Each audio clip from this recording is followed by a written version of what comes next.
for summer training, correct? Yeah, sure. They're rather weird, but that was the only way we could make it work. So, does anyone need them? Yes. You don't have them? Monday the 26th, What? June the 26th, Monday. Through also that week, the 30th. July 3rd, Monday. Tuesday we are off.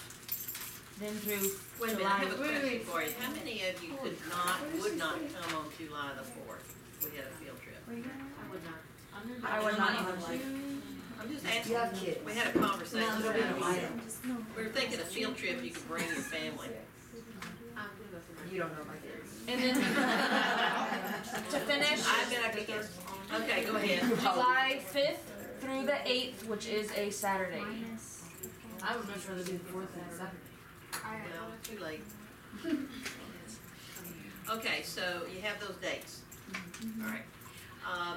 The other thing that we needed to know about your teaching assignment. So Ashley Davidson, are you still math science? Yes. Okay. Right now. Yes, that's what I'm talking about right now. So we're looking at, is there anyone else in here that is also math science? You are. Oh, that's right. Okay. So 2 of you are math science. Are you teaching math and science? So you're self-contained. So you, okay, so we've got 3. I am self-contained, but currently I'm only teaching math. Right. So overall, yes. But you're math. Yes, because of the whole testing Okay. situation. But Okay, good. Somebody else is doing the But you science. have, yeah. All right. There are a couple of things that we need to get done. Where did Alexis go?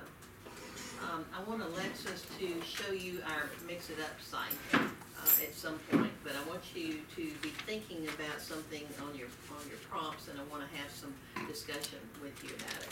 So Ruby came working on her thesis, and she got to choose what she wanted. She chose something I'd never thought about, and lo and behold, she is like a fortune teller, because the topic that she chose when I went to NSTA in Los Angeles 2 weeks ago, it's everywhere. It was all over the NSTA program, and then there is a national movement on it, and it's about teacher leadership. The idea is for teachers to become advocates for education, best practices and so on. And also, it was interesting because whenever Jennifer and I were out there talking in the hallway, she said that this has been her recommendation to the district about developing teacher leadership in the district. And that is what Dr. Kern, Denise, is also talking with Lockhart about that. We have not been talking to any other districts because Lockhart's our biggest cohort right now. Not that we wouldn't, do that with other districts. Right now, we're kind of piloting it with Lockhart. And in fact, one of the things that I have been wanting to do is to find some schools and teachers that we can have a STEM academy with. So we've been talking a little bit with Dahlstrom about doing it at their campus, and a STEM professional development campus, as I envision it, would be our students, our pre-service science and math teachers, maybe computer science teachers, would come to these campuses. So be elementary, middle school, high school. And they would come to these campuses, and they would be what we would call our block classes would be there. And so right now, our STEM students are kind of scattered amongst, different schools, and they're having to plan English lessons or things that are, outside of their realm, and it doesn't enable them to move forward professionally. So that's what we're thinking about, having these professional development schools where we would have our block classes there.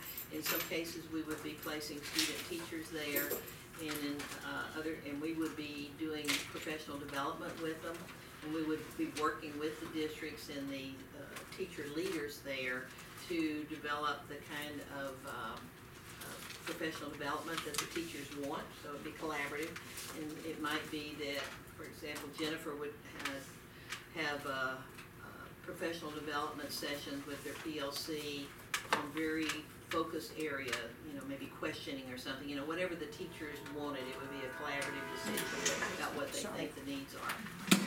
You have to give up that phone, you know. Yes, I always forget to turn it off.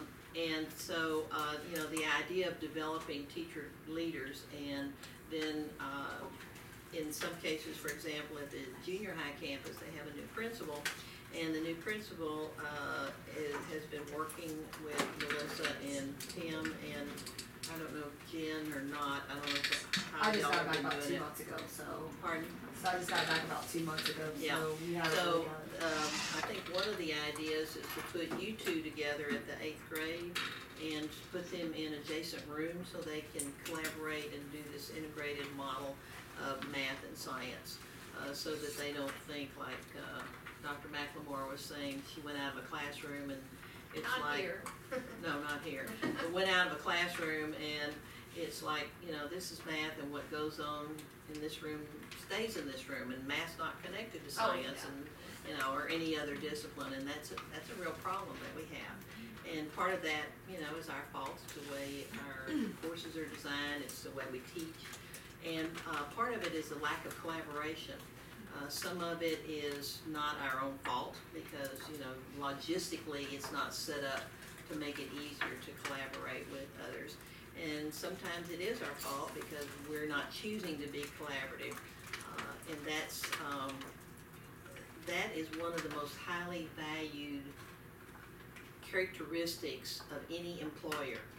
Businesses will tell you that. They want us to produce our students, our college graduates, to be collaborative and to enable them in different ways.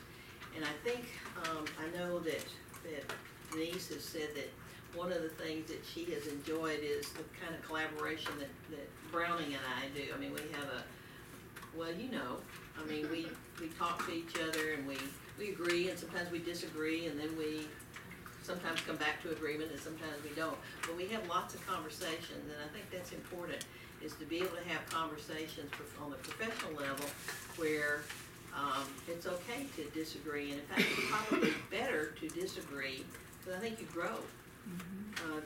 Jennifer Lickert and I have been sitting out in the hallways and we've been talking about a lot of things, and sometimes we agreed and sometimes we didn't. But one of the things that happened was she said that she needed support. And so I'm thinking one way, and she's thinking about a half-day aid to help her with the Lego club or whatever that's called. And I said, I would never have thought of that. So it wasn't, if it weren't for conversations, you're not gonna know about what other people's perceptions are and how you can work together to make a better world, if you would, for your children. And so that kind of collaboration is really important, and it's important to have it on a professional level so that you can disagree. And I would urge you to disagree with each other, just like I urge Ruby and Alexis, you know, that I'm right, you know, probably 80% of the time, but, you know, they need to disagree with me. They need to grow that way, and it helps me to see things from a different perspective. So, as I was getting around to, on this reflective prompt, it's really interesting that they're asking this, and I don't know where these prompts are coming from, but it's interesting that it has been at this national level, and in fact there is the National Academy of Science, which is probably the top science organization in the nation. It's a federally funded organization. They had 2 sessions at NSTA about teacher advocacy. And of course, one of the things that we hope that we do in Mix is we enable you to become better advocates for your children and your discipline in all kind of different ways. And that happened to be, as I said, what Ruby's chosen for her thesis. And it's she's riding on this tide here that's rushing through. So what I would like for you to do, you've been given this prompt, you all have a paper copy out there. I'd like for you to, first of all, take a few minutes to write down some notes that answer these questions about how that the experience that you've had in mix has resulted in expanding your role in teacher leadership. And they give you some examples such as departmental and school leadership responsibilities, collaboration with and mentoring or coaching fellow teachers, participation in professional organizations, including presentations at local, regional, or state level, school or district community participation or leadership, leadership in extracurricular, academic programs, or other leadership examples. So there's a lot of ways, that you can show leadership. And if you're not just staying in your room and doing your own thing all the time, you've got to be doing some kind of leadership, I would think, outside of, a typical job, even if you're a first-year teacher. So if you would, I want to give you a few minutes, and I want you to just take some notes, because we're going to have some discussion about it. And then you'll have your reflective prompt on it. Okay? Built-in leadership.